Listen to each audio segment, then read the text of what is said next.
Laura Francisco Rubio. Yung Rubio sa mister ko. Bata pa ako, nagtitinda na ako ng sampagita. Pagkagaling ko sa school, hapon ako dumadating dito, nagtitinda ako hanggang alas 9 ng gabi. Hanggang alas 9 ng gabi, may misa pa sa loob.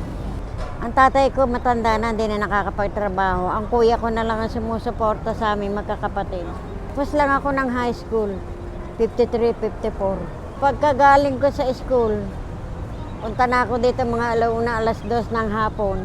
Nagtitinda na ako ng sampagita hanggang alas 8, alas 9 ng gabi. Sa ngayon, maaga pa lang nandito na ako, mga alas 5, alas 6. Lalo pagka biyernes, alas 3 pa lang nandito na ako dahil alas 3 may misa na dito ng madaling araw.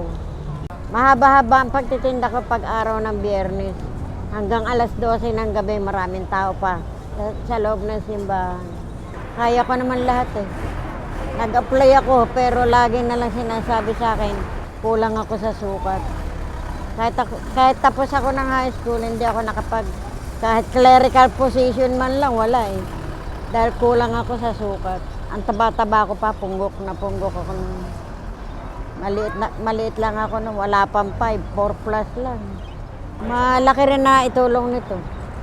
Kaduktong ng pag-aaral ko. Kasi nga nagtitinda ako pagkahapon. Eh, elementary lang noon hanggang alas 12 ng tanghali. Sa aking opinion, matyaga ka lang magtinda nito, mabubuhay ka maghapon. May makakain ka. Eh, iba tamad talaga yun. Ayaw magpagal. Marami akong nakikita dyan. Nag-aantay lang makalingat ka, nanakawang ka. Marami dito.